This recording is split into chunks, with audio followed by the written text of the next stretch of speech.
Well, welcome to tonight's meeting of the Finance Committee of the Nashua Board of Education. We're in the Nashua North Boardroom, and it is 6:04 p.m. It is Tuesday, January 14th, and I am here. Mr. Claffey? Here. Ms. Daniels-Williams? Here. And Ms. DeGray, Dr. Andrade, Mr. Smith, and Mr. Rodriguez are all here. I think we're going to start with Mr. Rodriguez. Yes, so as you know, as we're going to be exploring upgrading our website, one of the biggest reasons is that Blackboard, which is our current platform right now, was bought out by Final Site, and the Blackboard platform is being deprecated or going away, so it's not going to be in use anymore. So back in May, we formulated an RFP to solicit bids for a new website. One, because Blackboard is, again, going away, but it doesn't meet ADA compliance, and it's not as accessible as other websites. So we solicited bids with these requirements, and we got 7 bids from Final Site, P2H, Parent Square, Power School, Digital Silk, eGrow Systems, and Edleo. So we did not go with the lowest bid for the reason that Final Site does offer kind of like a transition process, because they do own the Blackboard platform, and they have engineers that support the Blackboard platform as well as the Final Site platform. So that would be a smoother transition. Also, Power School doesn't really specialize in, which was the second lowest bid. It doesn't really specialize in website development. They're more of a student information system.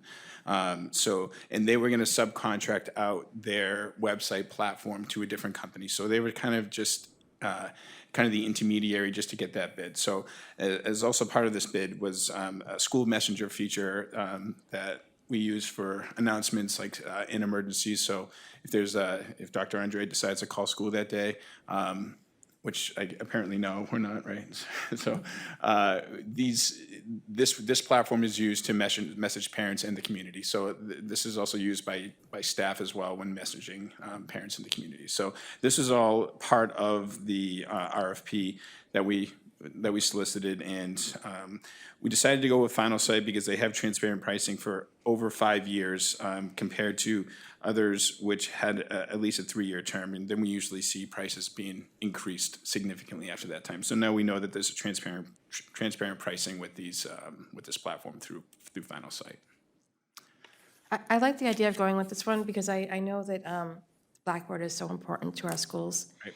And I didn't see really the need for, like, we shouldn't change it if we don't absolutely have to. I was wondering how these prices compare to the ones that we've been paying for Blackboard. They're the same. They're pretty much neutral. So with software, every year you see it like an incremental increase. Mm-hmm. We pay roughly $50,000 to $55,000 a year for our website. So this is in line. The biggest price increase you'll see is from year 1 to year 5, which is in 2029, of roughly $62,000, which is usually in line for what we see with price increases with software. So this is not, we would pay this for the first 5 years, but then we would continue to pay roughly this amount going forward while we have the website, right? Correct. It's not, yeah. Okay. Yeah. I was looking at one of the other ones, and what was the one? Like Power School, I thought it was really weird that they were so low, and then the second period 2 and period 3, like they went way down. It Right. didn't look right. It didn't, from what we saw. I think they were very eager to get our bid, and if we've been paying attention to the news lately too, there's not a lot of confidence in Power School, especially with their security. They weren't just a victim of a recent security breach, but the districts that they support were part of that breach too. So there could be a potential for some legal ramifications as a result of that breach. So confidence-wise, I think that made our decision even more solidified. And we were thinking of going with Final Site anyways, but this kind of like solidified our decision to move this in this direction. Okay. Do you guys have any questions? Don't be offended by this question, but how do you know that the student Chromebooks are already compatible with these platforms? Are there any like possible hidden upgrades that you need? No, these are just websites. So this is just a website builder. So these devices, any computing device that has internet access can reach these websites. So that's what it is. It's any computing device. So my question is, we already have Blackboard. You said that they're going out, they're phasing out. Yes. When do you perceive that happening? December 2025. Okay, so does this need to go into this budget or can it wait for the next one? Because even though we have the pricing is good for a certain amount of time. Why do we need to do it now? So we did budget it for this year, and it's not a flip the switch type of thing. So we have to start work on getting this website. So these implementations can take about 3 to 8 months. So that's what we would see. Like, we want to make sure that if we're going to do this, we're going to do this right. So what we did last time with our implementation from Kentico to Blackboard, it was kind of like a copy paste type of thing. We had a lot of rubbish that we brought over.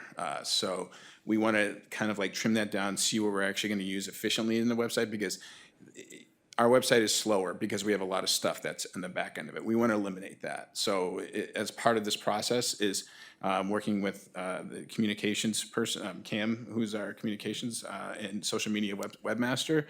He understands the process of how websites work, and he's going to be part of that implementation process, and we'll be there to support him during it. And I think just in addition to that, Cam and Greg were part of like having conversations with each vendor, figuring out what made sense, and based off of Cam's research, Greg's research, the conversations the team had, his proposal to go with Final Site makes sense. Even though they're not the cheapest, I would say based off of what we looked at from a data point, it kind of made sense to bring the proposal forward to recommend them. Right, and we also don't want to, I'm sorry. Nope. Yep, so if we waited for another budget year, the price wouldn't be honored anymore because it'd be too much of a time in between. And also, July 1 to December 2025 is 5 months. That's not a lot of time we don't want to be too hasty with what we're doing with the website implementation. And I think to Greg's point, this is included in the budget, right? Of course, not the exact dollar amount because there was kind of a placeholder in there. The RFP went out several months back, even while Dan was here. And because there hasn't been a webmaster, Cam's position was unfilled. We were waiting for kind of buy-in from that individual to say, hey, what's your recommendation? And we've had a little bit of time. So now that we've done our due diligence to go ahead and review all of the proposals, the recommendation from Greg and Cameron is to go with Final Site. And I guess just to go off of what Mr. Caffey said, like, are we sure that this is it?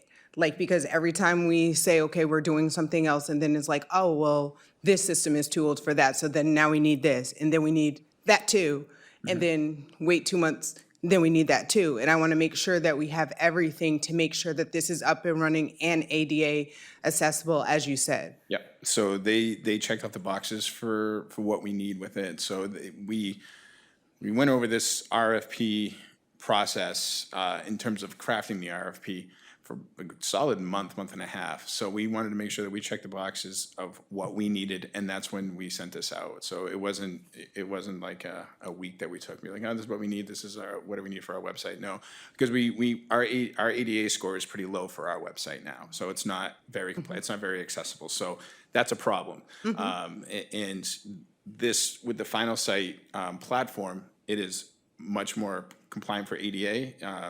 And it's got a lot of accessibility with it. And it has the tools that we need to integrate to make it a pretty robust website too. So I'm confident that this will be what we need for the foreseeable future. Because website cycles, is as long as I've been here, it's been every 5 years we've reevaluated our website for as long as our contract. And we want to make sure that it still fulfills our needs. Right now, this website does not fulfill our needs. Well, and I think the benefit of moving forward with the RFP, regardless of what company we're going with, is kind of creating some of that uniformity, right, for each website. And while Cameron's here, that's going to be part of his role and responsibility, is really trying to, get it more ADA compliance, plus also being able to go ahead and create some synergy between each of the schools so that Nashua South doesn't look drastically different from North or vice versa. Can this software program be used for our school website? This is what this is for. This is for the school website. Because I always thought that Blackboard was just the company that hosted the, like the internal. Oh, the LMS is it? Yeah. Yeah. Oh, understood. So yeah, I'm sorry. I should have been clear this is for our website, for the nashua.edu website. So our LMS that we use for the internals, that's Google. So Google for Education Oh, is. so you don't use Blackboard Classroom? No. So Blackboard has divested, I guess. They're not entirely a website and LMS anymore. They're more of an LMS now. They don't really do the website portion anymore. That's when FidalSite bought out that portion. From what I understand, is they bought out the website portion of that. So what we're doing with this is having a new website for Nashua. That's what FidalSite is for right now. Oh, that's great. I Yes. mean, I feel kind of silly that I didn't know that, and now I'm really excited. Good. I'm glad we can make you excited for this. Yeah, I hate that website so much. I never had the experience of using any of the internal websites, because Yeah. when my sons were in school, they didn't have like like people still talked phone, Yep. email and stuff. There was no big website that the kids were on all the time and stuff. So yeah. All right, so do you guys have any more questions? All right, all those in favor say aye. Aye. All right, and so, oh my goodness, I didn't read the motion, I'm sorry. Let me read the motion again, or read the motion first. I motion to approve a 5-year contract with the Nashua School District website platform with Final Site. The amounts are July 1, 2025, $54,540. July 1, 2026, $56,438. July 1, 2027, $58,215. July 1, 2028, $60,063. July 1st, 2029, $61,985. And the funds will come from account 91.1.992225.71228. And can I have a second, please? So moved. Thank you, Mr. Claffey. Okay, and all those in favor say aye. Aye. Aye. All right, motion passes. Thank you.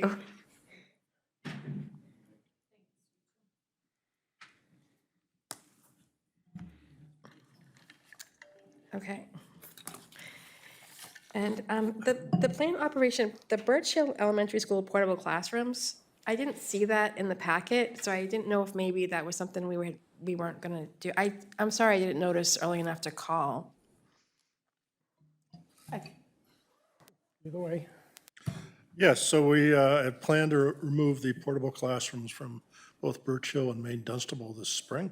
At the conclusion of those two renovation projects, the superintendent has been looking for a location for central registration for at least half a year that I'm aware of.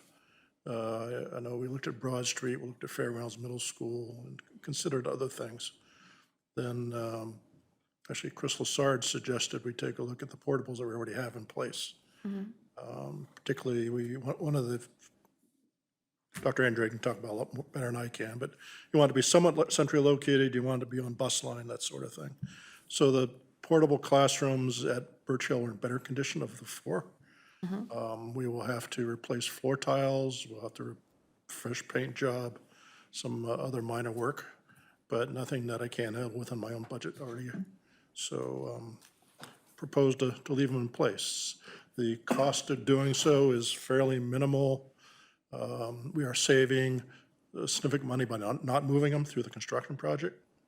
And in talking to the chairman of the joint special, he indicated that at least some of those savings we could put towards what we need to fix these up.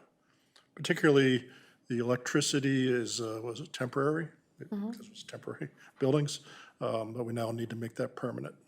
It's not a huge undertaking, but the cost should be able to easily be covered by the project. So a little background on there.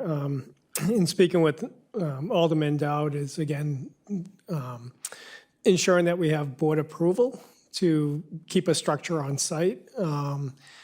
Mr. Smith did some research. I don't think there's any new permitting we need to do, but again, it's just, there might be some expenses on the upkeep there. Mr. Smith alluded to some of the rationale of going to a central registration. Number one, if you're a new family in town, if you have an elementary student and a middle school student, you have to go to 2 different schools to register. That's a burden on some families. Even at North and South, the register might be at South one day, might be at North another day. If you're a parent coming to town and you're registering your student and you don't look at the schedule, you might be at the wrong building. That's not the best first impression of coming to the district. The other aspect is part of the DOJ. Over the last couple of years, we've noticed a lot of inaccurate data coming in when families are registering. So essentially, we have 18 different places where data can go wrong. Having one central location, we can create a welcoming environment for our families. We can ensure data is correct. In the central registration, we would have some family liaisons that can help families navigate our system and make connections. We would also have someone from the ELL department if there's any screening that's going to be necessary to make sure we have the right documentation. And there'll also be someone from special education and transportation. So it'll be one-stop shopping for a family, so they don't have to, again, go to 3 or 4 different locations. And we can do a better job welcoming families to our great district. So we did look at just moving the portables. We don't have enough room at central office. We were going to move the portables, one option being moving the portables to Lead Street, putting them behind the building. And I think that came out to $180,000. That's a lot of money. That we could look elsewhere. We looked at looking at converting classroom spaces here at North. And that was going to be 6 figures, right?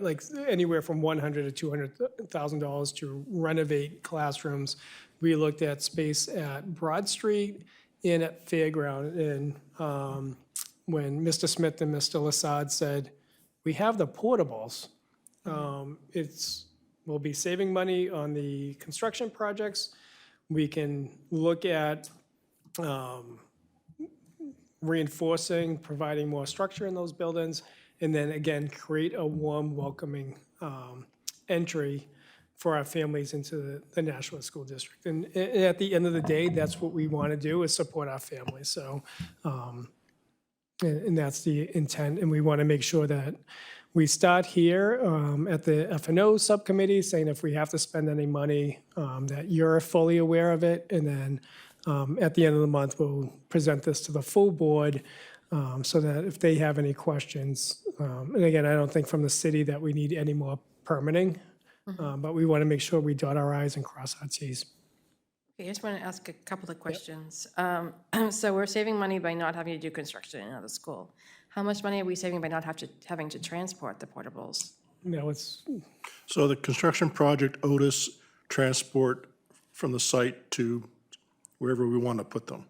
The original plan was to put them at the landfill, not to go to the dump, but they were going to use them for storage themselves. That was going to cost us anything. If they wanted to set them up, because there's piers underneath these things, a lot of piers, like 30 some odd, that's the real cost in doing it. I don't remember exactly how much money we're saving by doing this, but it's probably $60,000. Now, so I have never been inside the portable classrooms. There's 2 of them, right? Yes. And you want to keep both of them. Are they attached to each other, or are they? So how would that work, having 2 separate buildings?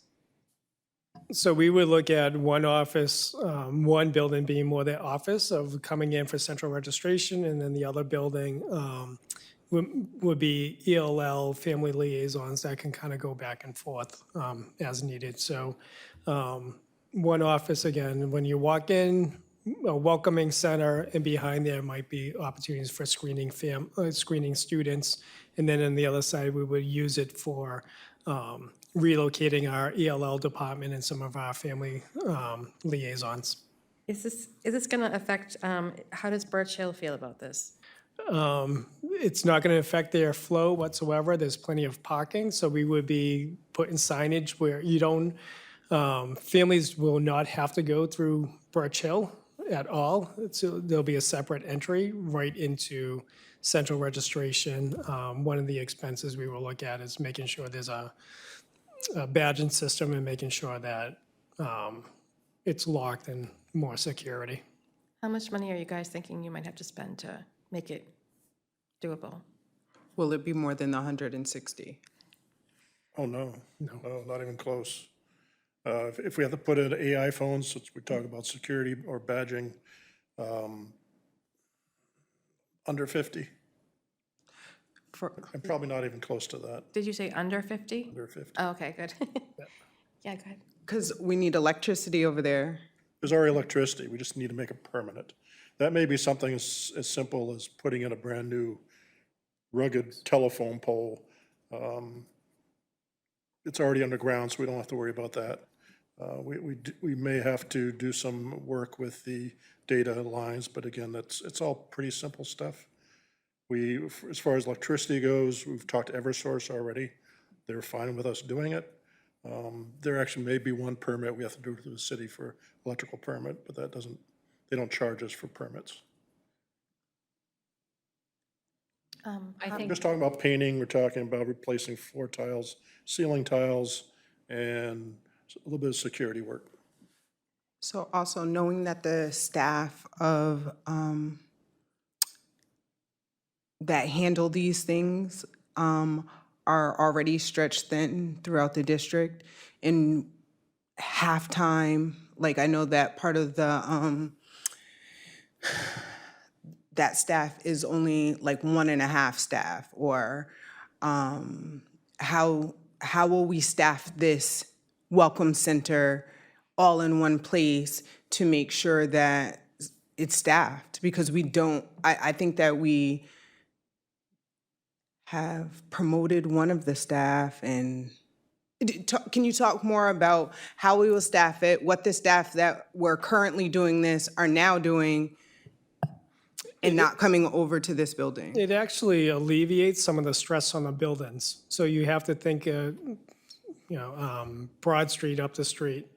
Any family walking in is going to register at Broad Street, right? So that current secretary or the budget secretary are responsible for central registration, or registering a student. So it actually takes away from time at each of the building secretaries to handle every new registration or every exit. So it actually alleviates a lot of the stress on the buildings because now they won't be responsible for their registration. New families will be coming to central registration as opposed to Broad Street. So it alleviates some of the stress on the building. We've been working with the ELL department on what was the proper staffing look like.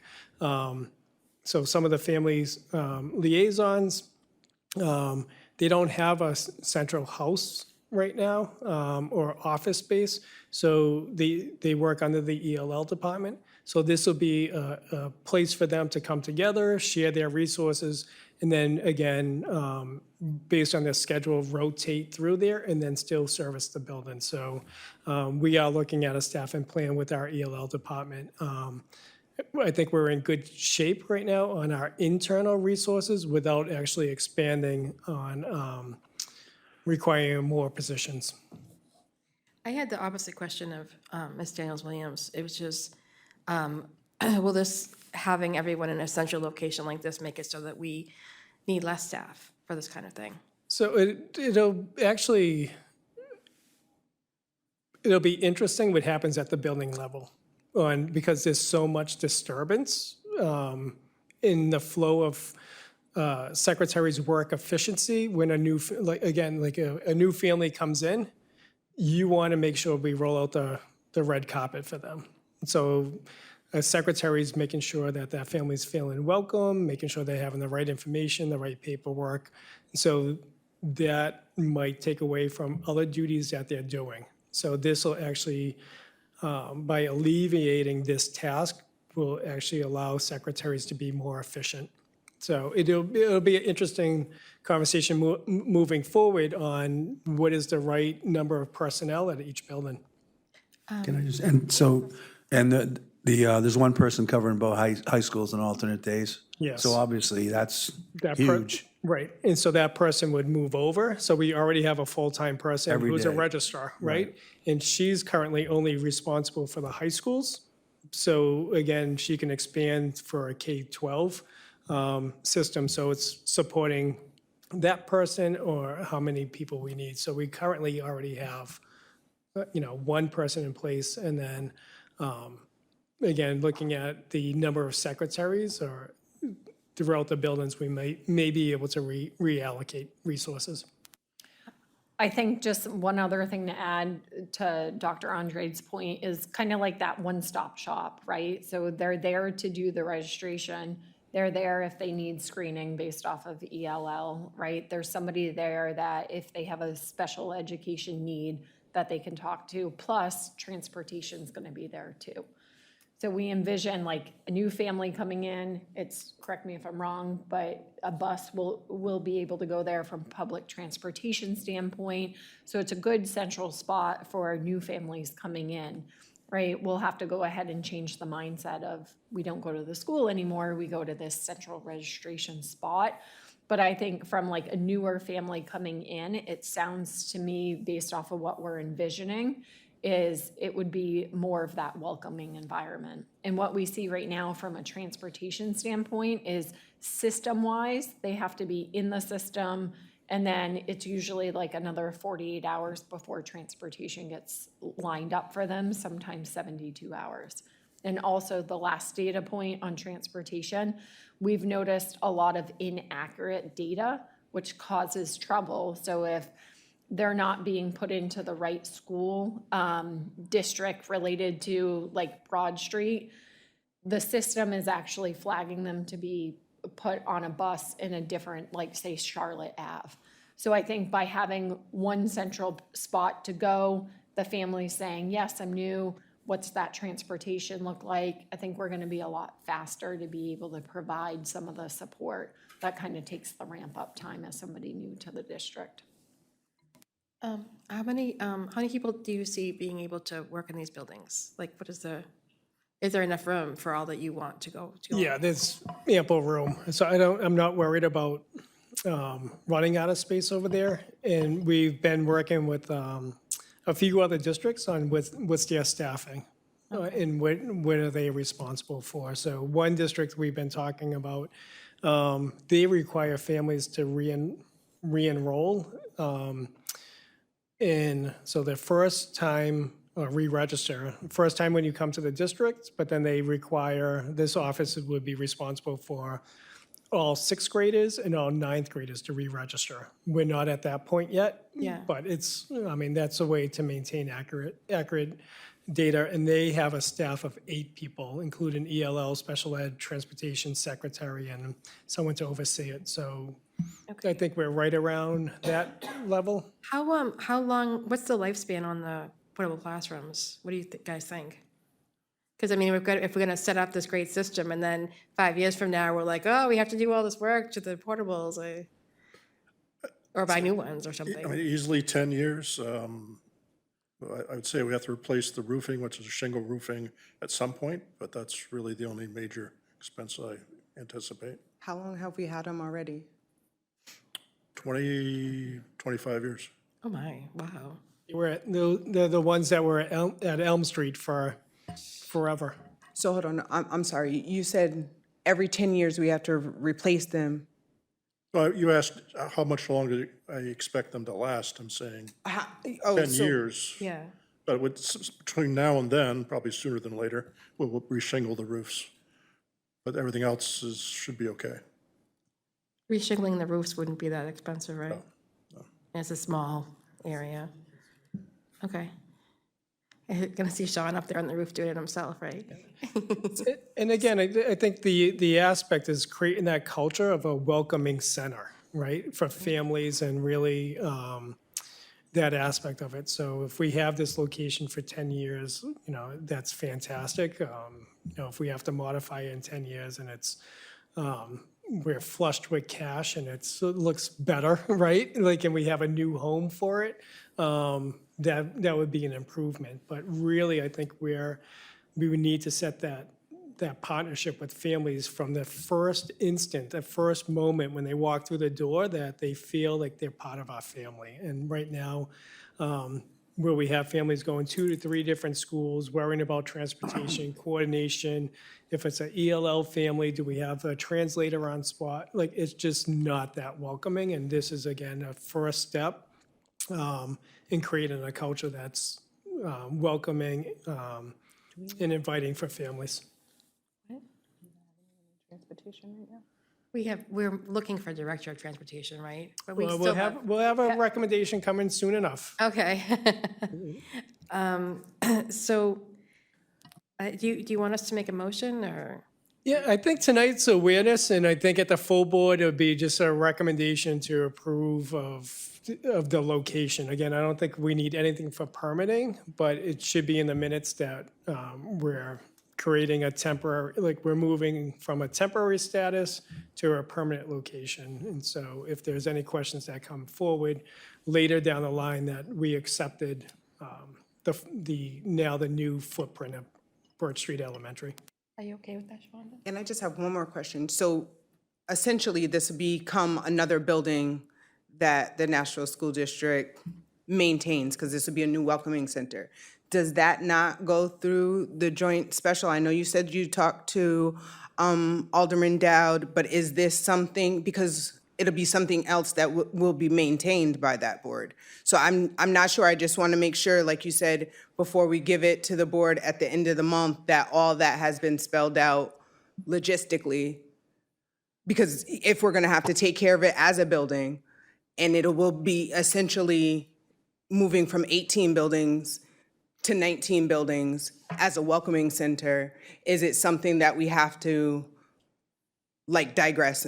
You know what I mean? I digress. I just want to make sure that we're not only wording it properly, but making sure that it's in the right place to be taken care of, like, who's gonna do this? What paperwork does it go on? Yeah, and that's what we want to make sure, but we also have to remember, like, these temporary classrooms have been temporary for 25 years. So we had to maintain them at Elm Street, and now they're at Birch Hill, and we're just saying it's more of a permanent structure. And those temporary classrooms went from Elm Street to Birch, but now we're putting a new name to them, but we'll still be responsible for them. We're not really adding square footage, we're already maintaining them with the existing staff, so. But I get your point. Yes. Okay, all right, I guess we're ready to move on to the next thing then. Thank you, Dr. Andre, thank you, Mr. Smith. I think it's a really creative idea, and I think it sounds like it will be a great move for the district. And again, I think the innovative thinking goes back to Mr. Smith and Mr. Lasada. I will not take credit for that, but I like their thinking, saving money. We like to spend money too, but occasionally we come up with a way to save it. So deferred maintenance and capital projects. Just so, all of these items, we're not voting on these items tonight, correct? This is informational? I'd be asking you to send this to the full board for their approval. We're going to be sending this to the city. So it's been changing. It used to be in January, we'd make a presentation to the city's capital improvement committee. They're changing the entire system. I expect it probably be in late February, early March. So Okay. before it gets to that committee, the board needs to approve the approach. So we're also approving FY '27? No, just for the next budget year, FY '26. So this is, okay, so as far as looking at the list, Some of these are already funded, I saw that. Yes. And then we have a list, I'm looking at the, not the spreadsheet, but the list. So as far as tonight goes, we're only voting on FY '26, Correct. which would be 7 items, is that, am I reading it correctly? 3, 4, 5, 6, 7. I count 8, but you're close. You're right, you're right, 8 is correct. So we're voting on 8 total tonight. Yep. Okay, thank you. It just helps me focus on specific items that are going to be moving forward. Okay. Yeah, I think Sean did a good job of forecasting everything between fiscal year 2027 and beyond. So I could see there's some confusion there, because you see the big 14, 310 at the bottom of the spreadsheet, and that's a lot of money, right? That's not tonight. It's correct, it's not tonight. Tonight's just about 1,035,000. Correct. I think I read that one. I didn't have to add. So every year, I've been doing since I've been here, the numbers change through the years. We used to do $600,000 and get 100,000. Then we up to $1 million and we get 100,000. Last couple of years, we've had supplemental additions, thanks to the joint special chairman, that's added to our deferred maintenance. So as we sit here, we have about $1 million already at our disposal. So we've made plans for that this past summer. And the top of the portrait sheet shows all the deferred maintenance. So I just want to let you know where those things stand. So the track repair at the North High School is slated for next summer. I still need to wrap up that RFP and send it out. Pavement repairs, we had a study done 5 years ago. I forwarded that study to the assistant city engineer. He's going to update it for me. But then last week, we're in the automatic chambers. He was behind me and I said, can we just tack on to your process? Identify what we want done, how much money we have, and then use your contractors, because they've already bid all this stuff out, and they do this for a living. So I'm thinking that's probably how this will end up. I'll walk at the site with him. We will address the areas. They already plan to do Sauhegan at the top, so from the roundabout up on Broad Street down to Sauhegan Drive, which is the little development off to the right. They're going to pave that.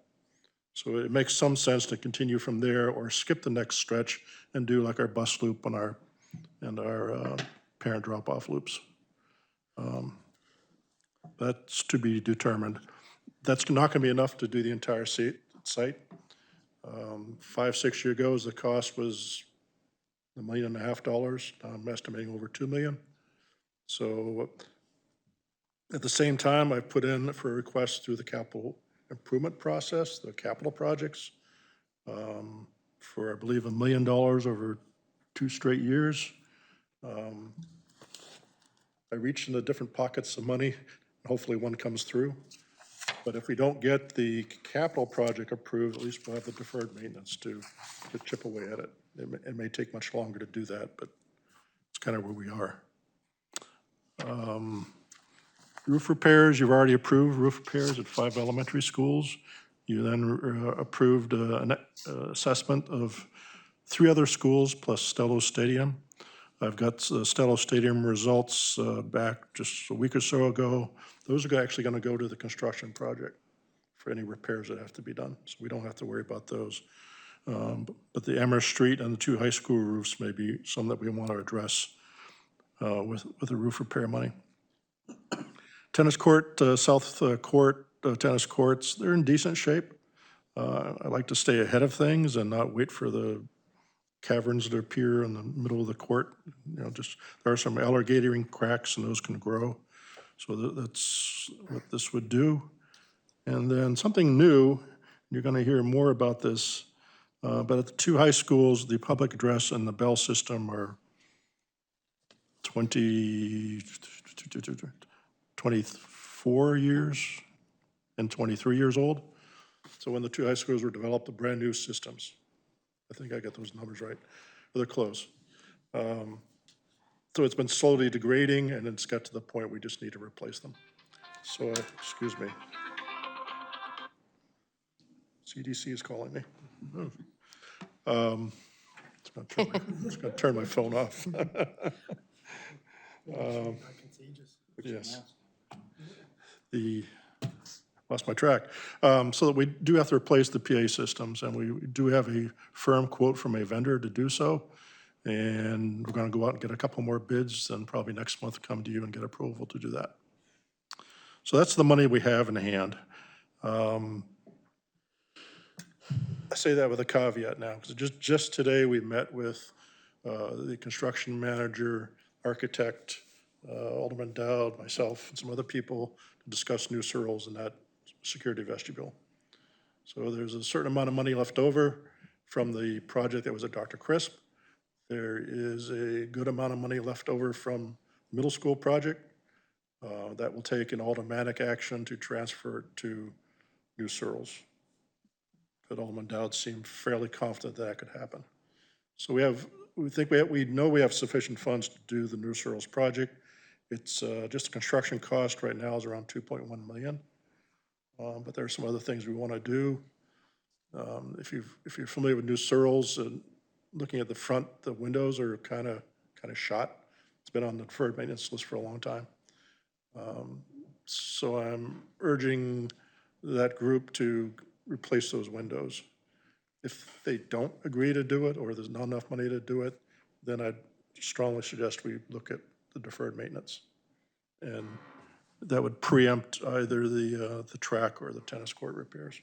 Mr. Smith, can you just quickly talk about the difference between deferred maintenance and capital improvements, and where the money for deferred maintenance actually comes from? It comes from the city, right?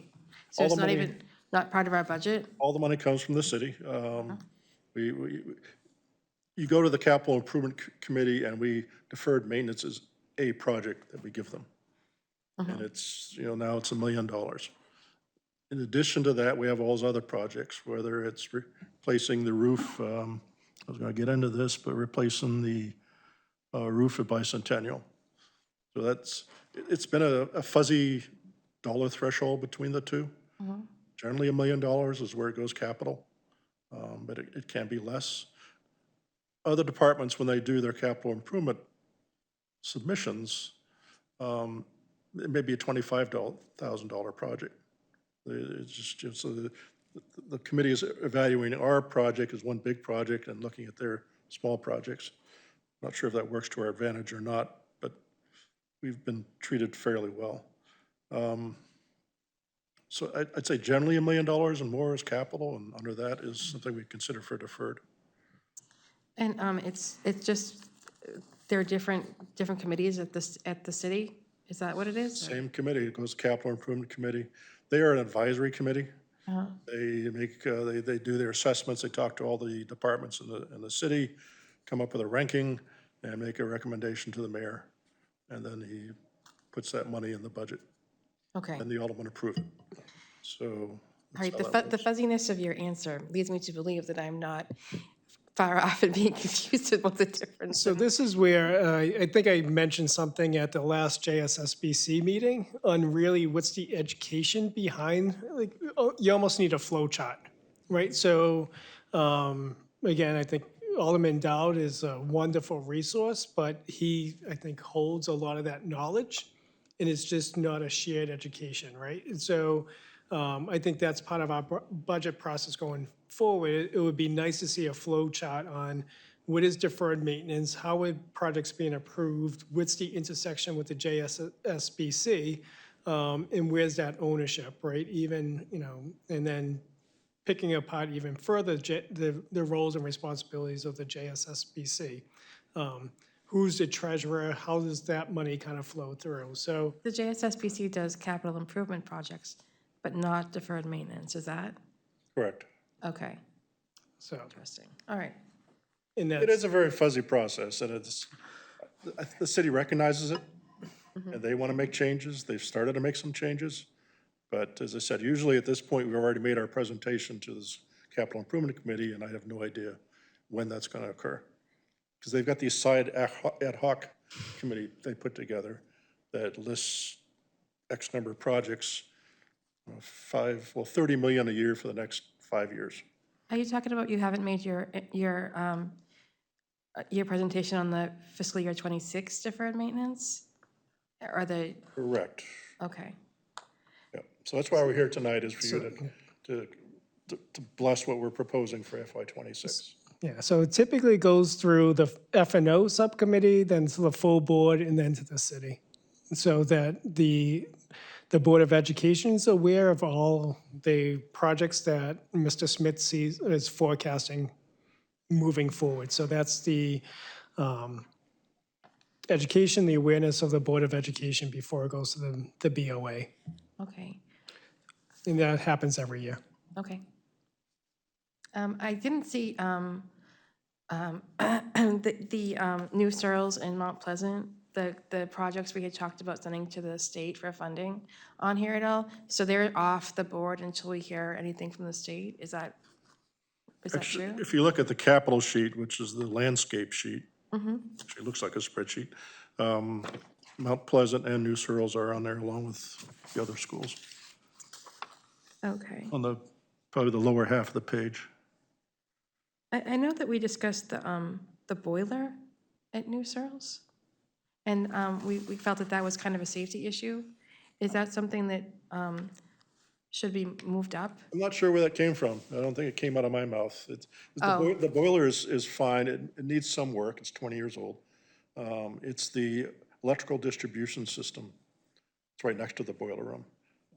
That is probably original to the school, and the parts there that make it up, you can't get them. They're obsolete. So we do need to change out the electrical gear at some point. Is that something that needs to be done sooner rather than later, like without waiting for the state? It And do you know how much it would perhaps, cost or not? I don't, it hasn't risen to the point where you have to do something right now. Okay. All right, that sounds good. So I guess I'll go ahead with the deferred maintenance for FY '26. So I'm back on the portrait sheet. You see a little break there, then the first thing is develop a facility master plan. So last week, the city, we had a meeting for our meeting where they approved the funds to do the master plan. And we just got an email today saying they're setting up all the accounting. So we can proceed with doing the master plan study. That's great. I've got the RFP, yep. Got the RFP 99%. I just need to fill in some dates and stuff like that. You've been talking about that since I got on the board, and probably for years before that. Yes, it's been on the list for a long time. Yeah. So, yeah, it's a good milepost to get to. So we'll wrap up the RFP and send it out, get responses. Then you'll be part of the award process. Okay. Thanks. So other things, I indicated before we did or are doing the assessments of the high school roofs. I'm anticipating repairs needed. That's where I put 100,000 there. North High School, I put 300,000 in this year's budget that we already have. I'm putting another 300,000 next year. We have two schools where we're converting them over to our primarily controls contractor. The incumbent controls contractor is saying that their system is obsolete. They want to charge us an arm and a leg to switch over or update their system. We basically told them, forget it. We have another contractor that we're familiar with and trust and have done excellent work for us. So that's what that conversion is at Dr. Chris and towards the bottom of the list, Bicentennial. We need to replace the roofing at the SAU building so our superintendent doesn't get rained on. And COO too, yeah, both. It's time for that roof. I've also been wanting to put solar panels on that roof, and we shouldn't do that until we replace the shingles. Amherst Street, if you're on Amherst Street looking at the school, you have the old 1892 building right in front of you. Off to the left is a one-story building that houses the art programs for the school. That's a shingle roof. That's also very old. So I put out an RFP to replace both the administration building and that Amherst Street, just that one part of it. This has been on our list for a couple of years, many years maybe, primary boiler controllers. So these are electronic gizmos in front of the boiler that control it when it comes on, when it goes off, how hot it gets, and everything else. The ones that are installed in 2002 or again, obsolete, aren't supported by the vendor anymore. What we did was we replaced the ones at the south, and we kept the old ones to the south, so if anything goes wrong at the North High School, in the meantime, we have something on the shelf we can replace them with. I remember that.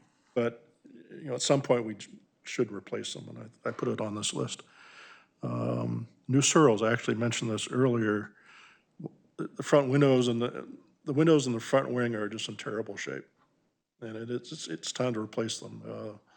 Leaking, they're just terrible. So I was hoping to have New Searles as a construction project by this point, but that's not gonna happen. So there's still things we need to start addressing. I'm going to try to get that funded by the construction project, but that depends on how much money is made available to us. Just editorial comment, we can ask for $1 million, but I highly doubt we're gonna get $1 million. If we're lucky, they'll give us half of it. So these are loosely in order of priority, but not necessarily. New Searles, I know since I've been here, the ductwork has not been cleaned. It's not a terrible thing, because you always have air flowing through it, and we have filtration systems and whatnot, but every school should have the duct cleaning periodically. I already talked about the last thing, the controls for bicentennial. Far left-hand column I changed how I did this. So I used to have it similar to how I do the capital projects. I have a column for each year. I wanted to throw everything up in the air and see where it fell this time. So I put them all, and I gave them a high, medium, or low priority title. And that's kind of what this is. It's not that things towards a bomb don't need to be done, but it was my attempt to try to find out what's the things that we really should do sooner than later. So you'll see H's and M's in the current year and next year. So any questions about that part before we get into capital? So, part of what I'm looking at here is like, the priority, right? So the priorities are funded already, or they will be funded in the next budget? Like, do we already have the money for these things? At the top of the sheet, those are the things we have the money for. Okay, So it says funded in the far right-hand column. Yeah. We have that money. okay, on hand. So those are things that we've already done. So is that coming out of the 24 budget or the 25 budget? That's where I'm trying to make the distinction. So the city, when the city puts money in deferred maintenance, it stays, it doesn't go away like operating funds do. It just stays there until we spend it. So this is a mixture of 24 and 25 money. Correct. Yep. But we haven't got 25 money yet. No, we are currently in fiscal year 25. We have received fiscal Okay. year 25 So money last year, we had money left over from in deferred maintenance. in deferred maintenance, and this year's money for 2025 school year. So together, that's why we have these. But my question with the priority system, because you did it a little different last year with letters and stuff, because I think we talked a lot about this, so I'm very interested in this. But the thing was like, things like boilers and windows and the electrical distribution thing that's next to the boiler for New Searles that we thought, when it was presented to us, was very in need of repair. Why would those things be put off? And even if boiler things were put off that we thought were of concern, why would like windows and duct cleaning and filtration and stuff like that be pushed like to 2027? Like, you know what I'm saying? It's not even like close to oh, well, we'll filtrate the air in 2 years from now. Like, I don't know why that, like, can you explain this high, medium, low thing? Yeah, so, so boilers have to get replaced.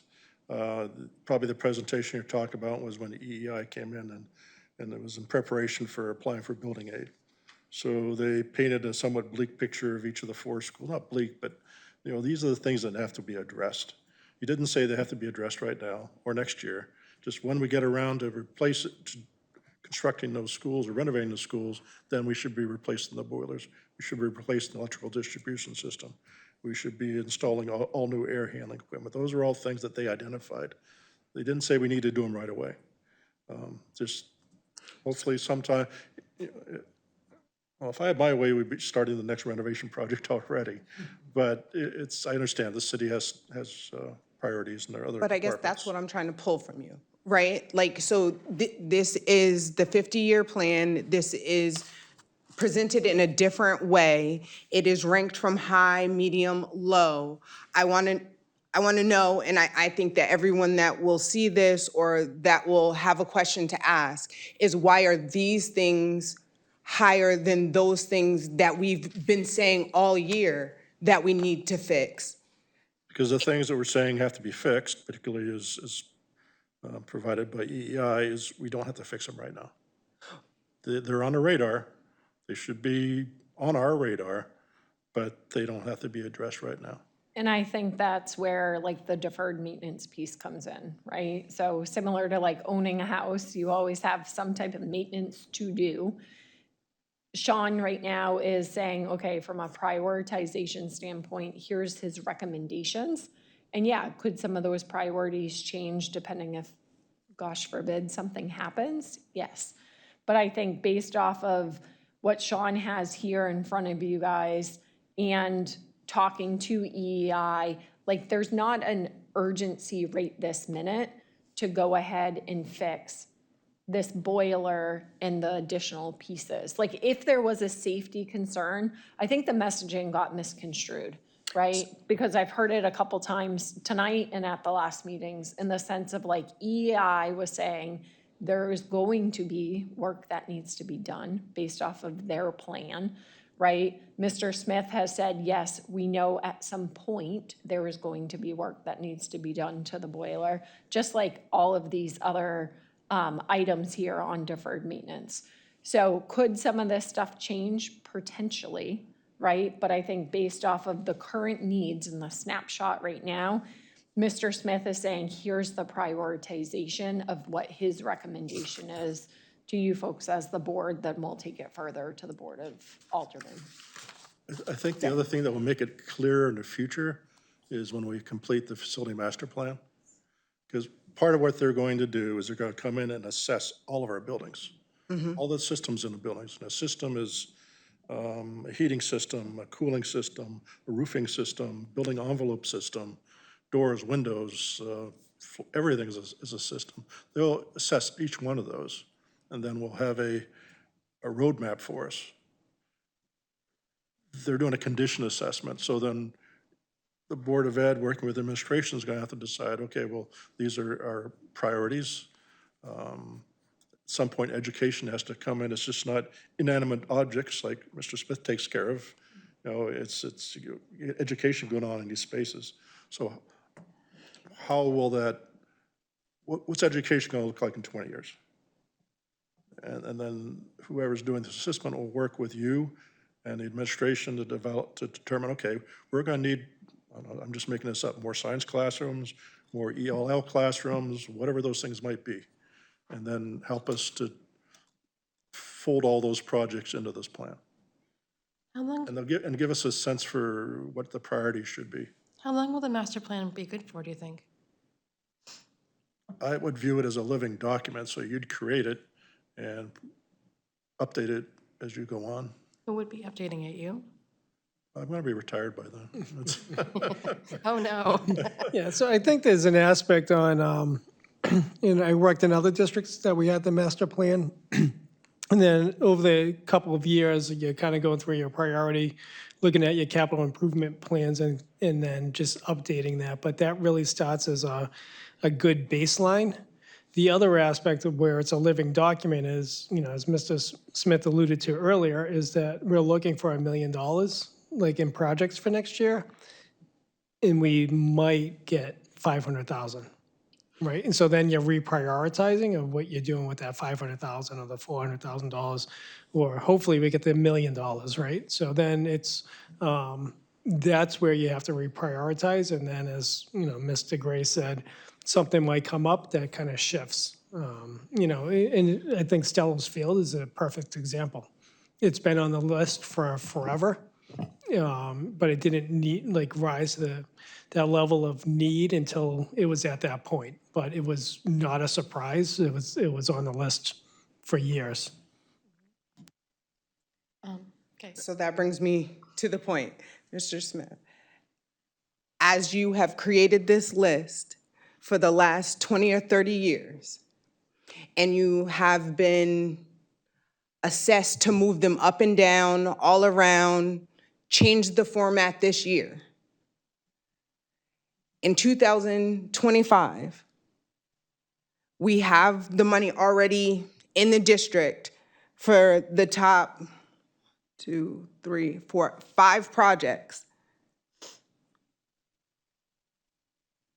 And one of them is a roof. Please explain to me why those are the projects that are being put before the board to make a decision on when only one of them is structural. And last year, I sat here and I thought about everything that you said. I mean, it was a little further into the season because it was closer to budget season. I thought about everything that you've said. For the last 20, 30 years, you've presented the same document in a different character, in a different way.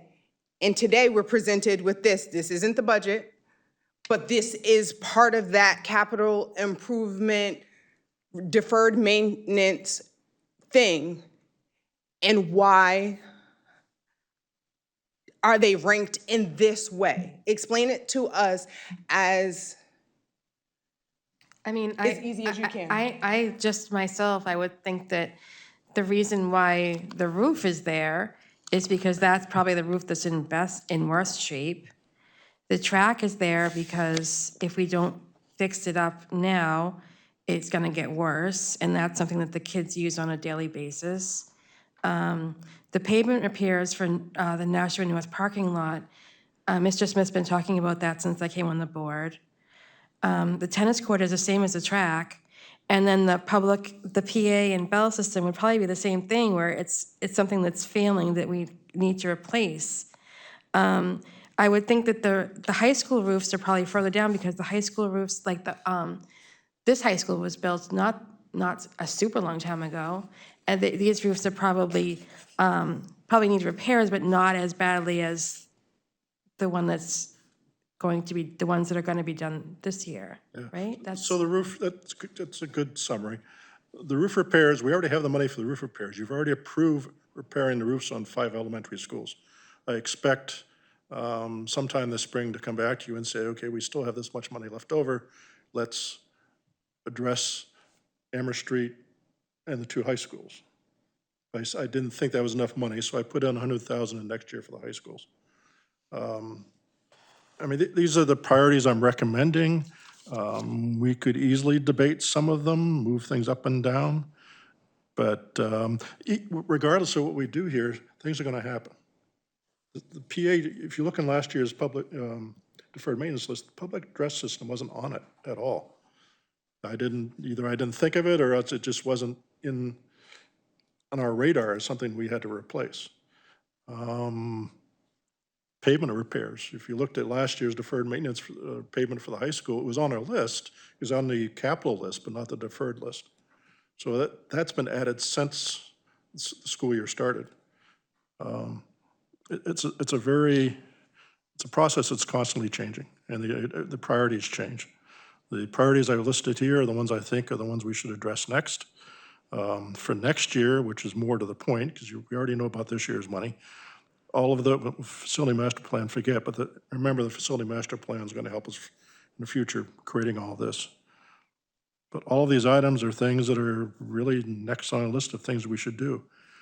If I took the study that we just got for the roofing, that's all folded into this entire plan. If you look through the second page, you're going to see some roofs that the consultant said, well, these are good for another 5 or 6 years. Put those back.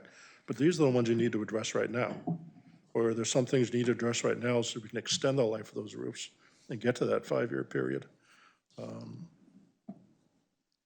Again, I think the facility master plan will help us do that with all the other building systems. Okay, all right, I'm gonna make a motion. If there's any, huh? Do you want a motion to send it to the full board, right? Yes. Haven't talked about capital plans. Do you want to talk about that first? No. No, I, Exciting stuff.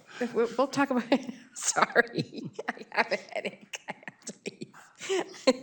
Do you want to talk about the capital improvements? Well, so we need to take both of these to the capital improvement committee. Okay, And the city. So they kind of need to go through the Board of Ed. okay, So I'll make this one much quicker. I think it's much easier to understand. So it's on the landscape spreadsheet. Some of these things you already know. It's again at the top of the page. Birch Hill and Main Dunstable renovations are going to complete this late summer, early fall. Security vestibules, Dr. Crisp is done. New Searles will be done this summer. And we don't know about Mount Pleasant yet. Stella Stadium, if you've driven past there, you can see all the turf is physically on the ground, laid out, but they haven't glued everything together, and then there's other aspects of projects we haven't done. Those are the funds we already have, again, those are all funded. What I'm proposing for FY '26 is that we address the roof at Bicentennial, that we upgrade the ventilation in the middle and the rear wings at Ledge Street, Fairgrounds Elementary, and Charlotte. Real quickly, that was on our list for some time. They did not get done in 2011, 12, 13, when those schools were last touched. We ran out of money. We planned to do this 3 years ago. We had all lined up with ESSER funding, and then we decided the Birch Hill Main D was a higher priority. So that's why this is back on the list now. We have a security system that is now 12 years old, 13 years old, and some of the components are just getting aged out. So I'm looking for $1 million over 2 years, so $500,000 each of the 2 years. And the last thing for FY '26 would be the North High School pavement. Again, I told you I'm going to put my hand out in both pots of money, and hopefully I get one of them. Ideally, we get the capital money, that's $1 million. If not, then we'll do the deferred maintenance, or conceivably even use both monies, if we get both. So that's my recommendation for capital. It comes to 5.2 million.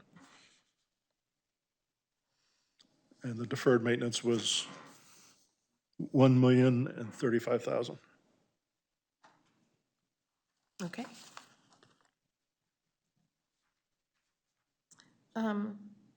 Do we need to include the amounts for the motion? I think in past years, you've approved the listing of the projects and the total amount. Okay, so can you give me the total, 1,035,000 you said? 1,035,000 for the deferred maintenance. Oh wait, this is already on the sheet. Yes. All right.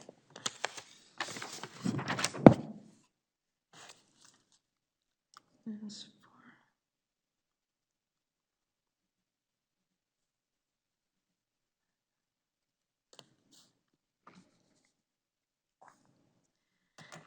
Okay, so I'm going to make a motion to approve the recommendations for fiscal year '26 for deferred maintenance for $1,035,000 and capital improvement projects for $5,200,000 so the plan can be presented to the full board.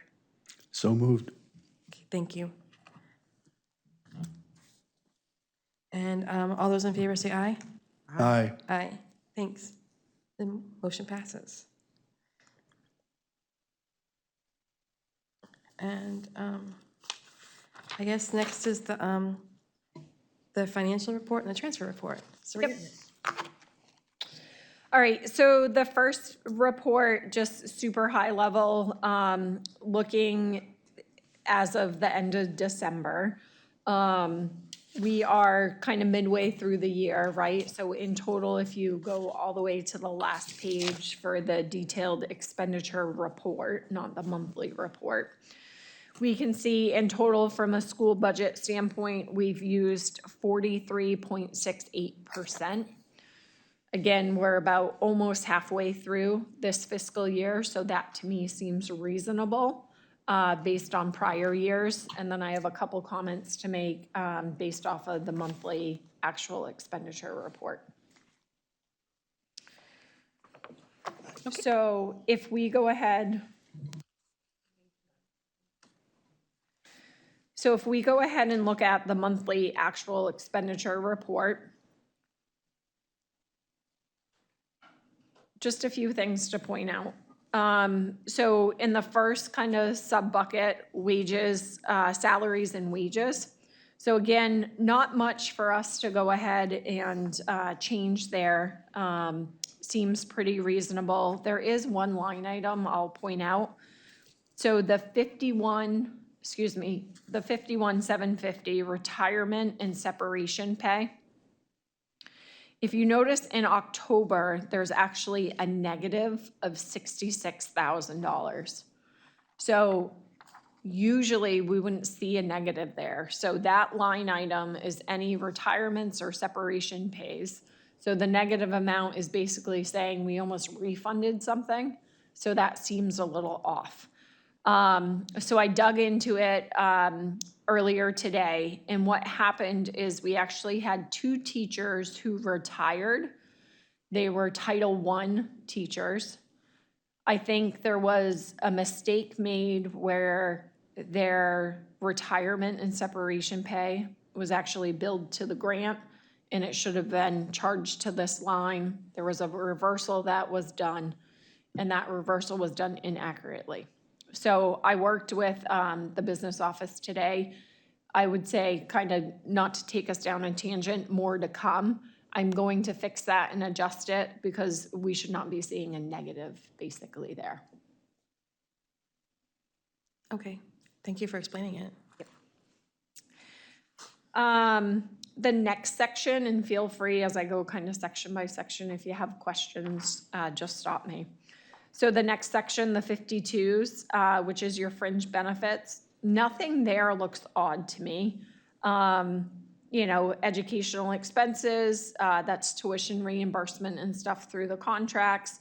The rest of it is your pension, your benefits, your retirement, not really anything we necessarily, air quote, have control over. So that section I'm fine with. If we look at the 53s, which is your professional and technical service bucket, just a couple comments to make based off of some of the prior conversations we've had too here.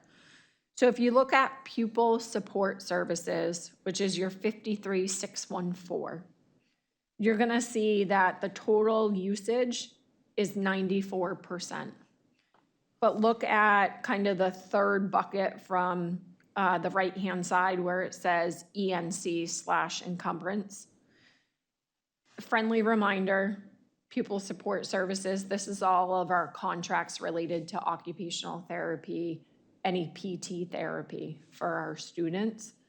Because we have contracts, we have 2 contracts. We have one that's $237,000 and we have one that's $937,000 for those 2 services.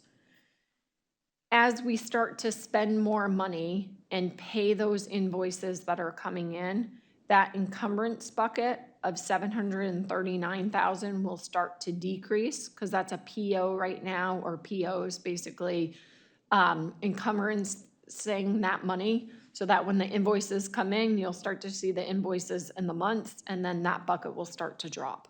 So even though that shows 94% used, I'm not concerned about it because of the fact of we have such a large amount sitting in that PO encumbrance bucket. Did I just confuse everybody? I had this circled, so I'm proud of myself that I noticed it. I had a feeling you would. It's the one thing I always make sure I look at. Yeah, so the $739,000 was already accounted for. But that means that we have, so that's what we're planned to spend. But is there a good chance that we're going to go above that with the contract services or other things that are included in pupil support services? So the only things that should be included in there is our OT and our PT services. So based off of the contracts, again, things can change if we have new kiddos move in, if there's new requirements that come, right, for those services. As of right now, I'm not concerned about that line item. Okay. Based off of the contracts that we have in place, and again, based off of the POs that we have encumbrance at this time. All right, that's good news. Thank you. So that next bucket, again, we've talked a lot about contracted services, the 53,628. There's a decent amount in that encumbrance bucket as well. Just again, a friendly reminder for contracted services. This is a roll-up of everything. So it's special education, contract services, it's any contract services for IT, it's anything for plant operations. In IT, most of it is like any of the agreements that we have year over year. We will continue to watch that bucket to see if we start to end up going over. Again, there's a few what I would call variables in there, like our special education contracts. So we'll continue to talk about it each meeting, but as of right now, 60%, we have some money sitting in the encumbrance. We'll continue to watch it. And as we get closer, similar to what we've done in years past, we potentially will have to move money there. Okay.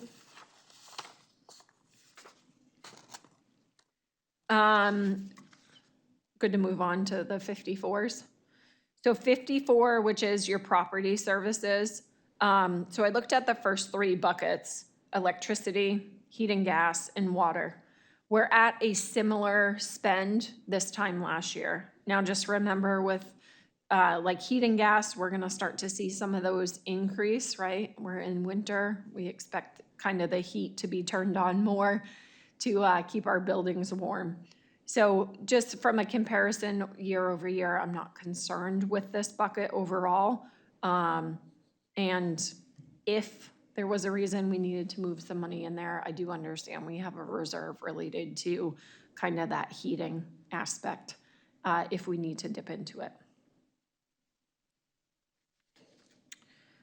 I'm gonna jump to the next bucket, the 55s, which is your other services, and go down to 55,690 and 55,691, which is our favorite topic, transportation. So those are actually lower than what I would expect and anticipate. So for regular transportation, we have just under 19%, and for special education transportation, we have just under 29%. That tells me we're missing invoices. So we are. I've had a conversation with First Student. I think just from a timing standpoint, we'll definitely start to see that go up. But it looks like we're about 2 months behind in invoicing.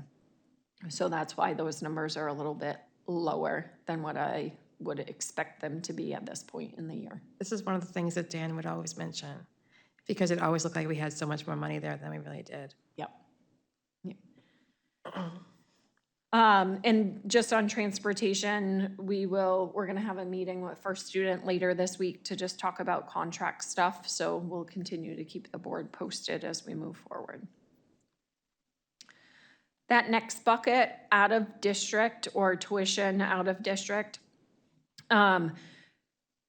That to me looks a little bit lower than last year, but what I would say is they were missing an out-of-district coordinator. They recently hired somebody not too long ago. She seems like she's getting caught up to speed. We actually have a meeting on Thursday of this week to truly start to talk about tuition out of district. That is a line item that year over year we've run over. So based on what I'm seeing right now, I'm thinking we will potentially run over this year again. But until I have more detail in that monthly meeting that we were doing with the special education team, I'll keep this board posted. But I kind of just wanted to flag it at this point that that's been a line item historically. We've always run over, and I'll continue to keep an eye on it and keep the board posted. Yes, go ahead. And it looks like these numbers are accurate as of the 9th, January 9th. Yes, correct. And January is a long month, no holidays, well, maybe one, but it looks like the January number is a lot less than some of the other months, so it could just, If I had to guess, maybe not everything, especially where we're not through January at this point. Yeah. Everything's not in there. So there's maybe could be a a big capture. chunk coming. Yeah, look at November. November's almost $1 million, just Yeah. over $1 million. So looking at this, it tells me, some of the bills kind of trickled in, August, September. We had a pretty decent increase in October, November. December, I think that new person kind of getting ramped up to speed. Maybe we weren't paying them as timely. And then January and moving forward, I suspect that to increase. So I'll keep this board posted, but just a heads up there that I do. What I'm seeing right now, I think Mr. will be Gray, over. just from your, just from what you know from watching the figures so closely, how much do you think are you expecting a huge overage or slight or? I think I would prefer not to give you a concrete answer at the moment, because usually we meet with them on a monthly basis to almost look at a forecast. I don't know where they are in kind of their billing cycle. So I think we're going to be over. I just don't know how much over. Last year, we were over more than $1 million. Okay, So again, we'll continue to have those conversations okay, thank as you. we move forward. And I think it's just really, I want to be cognizant on some of our conversations. I know it's at a super high level, but some of the fluctuation is student-specific, Oh, yeah, of right? course. And so like if you're looking at, hey, why did something happen? December and January, Well, I mean, that's, they're sick. that's a billing aspect, but even from October to November, I don't want to get into information on, again, was there a new student who went to an out-of-district placement that, cost X, Y, and Z? Or I know some students actually graduated that actually reduced some of our billing too. So I just want to be careful when we get here. It is, that line is about students. So I don't want to drill down too much because it could almost get it's identifiable information. It's really talking Yeah, about a family. I know it's a relatively small amount of students. Yeah, so I just want to be general kind of statements of why things are moving. It's, some of it's going to go down to student placement. I just want to be careful with identifiable information. Okay.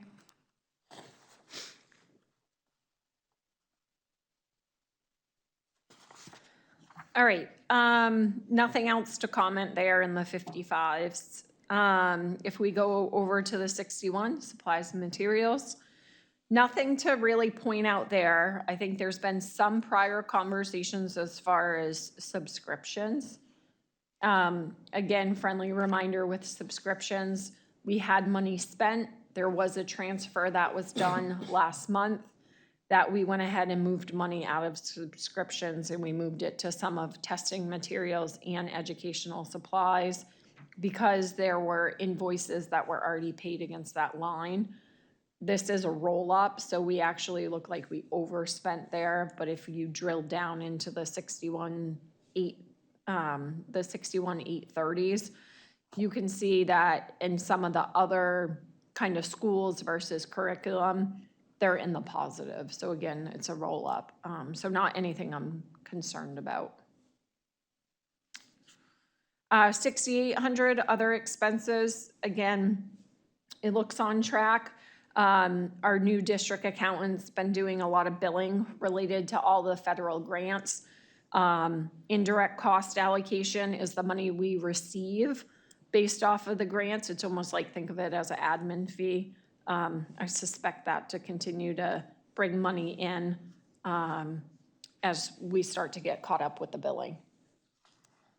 Mr. Gray, Yeah. when that money comes in, it doesn't show up anywhere else in the budget? It just goes into a different pot of money that we don't see?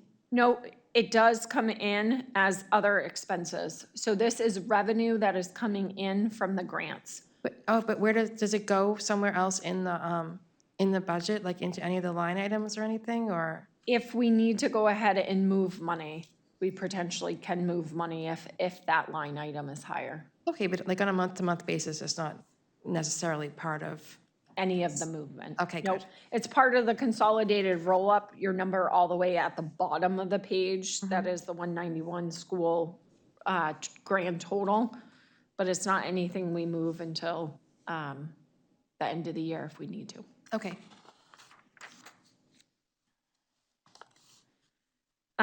Just two other things, I guess, to point out / highlight as I was reviewing this, something else that caught my eye. So we are digging into the 81, which is the capital improvement. So the 81,200, which is building and improvements. In December, there's a negative 300,000. So we believe that that was from actually ESSER billing. I think what had happened is we had a purchase order that money was encumbrance. One for operating and one in the grant. One was canceled. It looks to me like the one that got canceled was the operating budget. I need to look into that more and figure out with Dan Donovan and the business office team, is that adjustment in the right spot? So I guess I would just say more to come if you went ahead and said, hey, why is there a $300,000 negative there, right? It almost looks like money came in. Again, I believe that was an ESSER, that was part of the ESSER grant. So another adjustment will come. So stay tuned for the meeting, I guess, in February, and hopefully it's cleared up by then. Okay. Just the last thing to point out, I think there's been a couple questions in the past related to it. So the 90, which is the budget adjustments.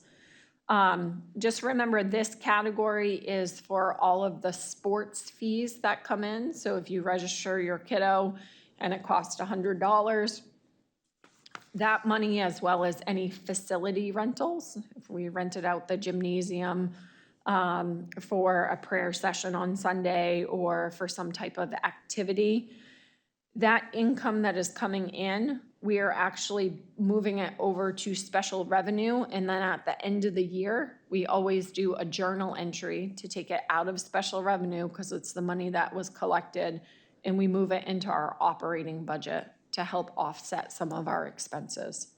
So you'll continue to see that as a negative 285 until we actually make those adjustments. Okay. Okay. That's all I have. It looks That good. topic. Did I miss anything? No, I don't have any other questions. You hit on everything that I even looked at, plus more. What about you, Mr. Claffey? Ms. Daniels-Williams?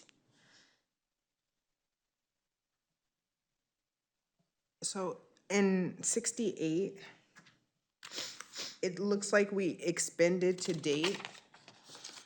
So where would that have gone? Like, do we know? So again, friendly reminder on the 68s, which is other expenses. This is revenue that's coming in. So anytime we go ahead and bill a federal grant, depending on what grant year it is, we can take it's called indirect costs. So think of it as like an admin fee that we're able to get money back on for billing the grants, managing the grants on a monthly basis. Depending on what year it is, it's either 2.9%, 2.8% of the total that we're basically drawing down from the grant. So this is revenue that we're receiving in. We'll continue to receive revenue in. We have a budget in there of, we're thinking we'll get roughly like 200, I think it was like 250,000 this year. So far, we've collected about $75,000 in the indirect cost bucket. So again, similar to that other line, the 9,500s, that's revenue coming in to help offset our budget from an operating standpoint. But that's what I was saying. So do we know what we spent that on? I understand how it came in at 2.8, 2.9% at a time from off of the grants over the top because we're the holders. I understand. I'm just saying, like, what did we do with that? That seems like, So that's money that's coming in from a revenue standpoint. It just kind of rolls up to our grander budget. So if you look at the last page and you see our total that we've expensed at this point, so 77 million. That money is basically rolled into there. So if we go ahead and have transportation higher than what we anticipated, some of this will offset it. so in essence, kind of funding the things that we don't have the money in the budget for. Yes and no. Because these are the only line items that we can move around because some of them are immovable.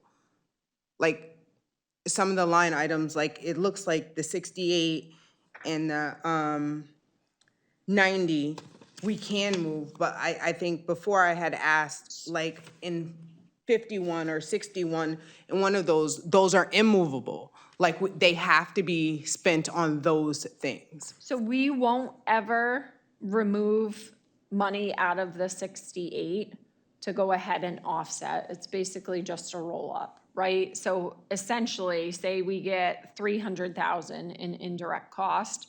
If there's a line item that's over somewhere else, when we're looking at this report, it's a roll up based off of the first two digits, right? So I'll use your 51 example.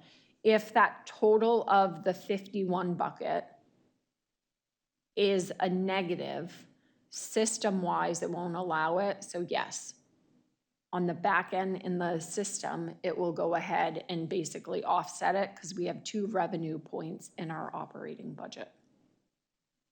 Okay.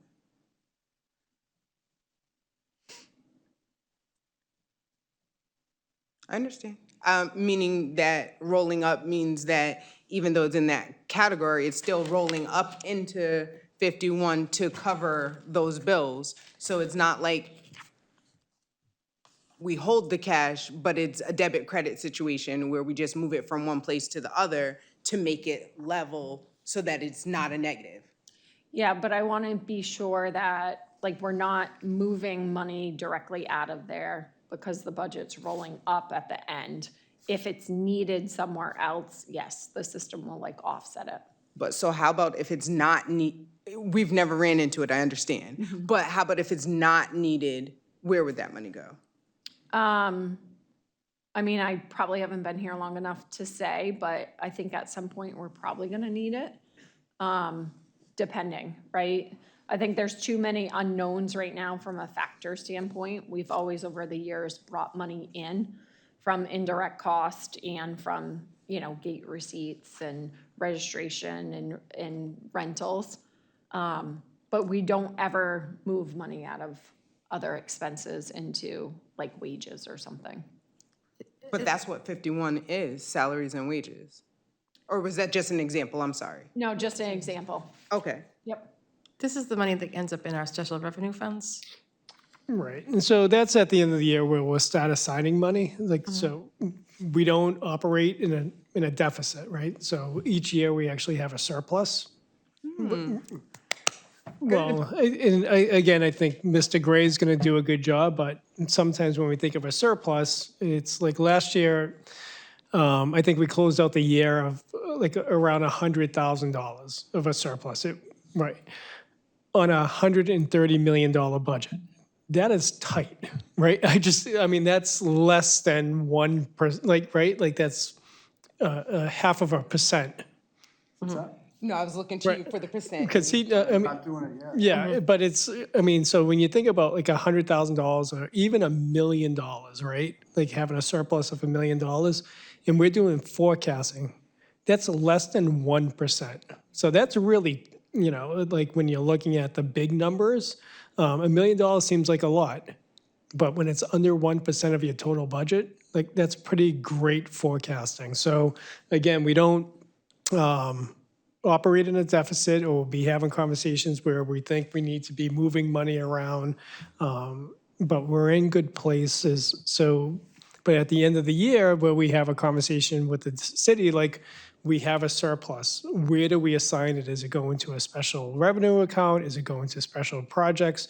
And Mr. Donovan has done that in the years past and will do it again this year. So, So question, you're saying that if there's a surplus in there, even if it's just that little bit, 100,000, we give it back and then we use it for the special revenue projects? we assign it for the following year. So kind of how like the ones that we talked about a little bit earlier when Mr. Smith was here and those were prepaid? Yeah.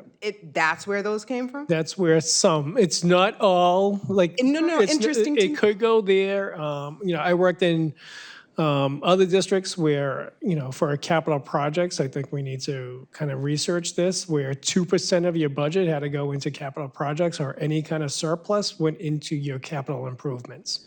So it was just an automatic kind of rollover because again, where you're looking at less than 1%, which is really tight, it's just another way to make sure that projects are getting funded or it might go somewhere else. But again, that's going to go from Mr. Gray at the end of the year, once we have all our numbers on, back to this committee and the full board on where do we want to assign any money moving forward. And that's, again, a conversation that we'll be having with the city on how do we want to move forward. Thank you and Mr. Gray for taking the time to explain it to us because hearing that we run in a deficit Right, and no. and now hearing that we don't, it's enlightening to know that at least if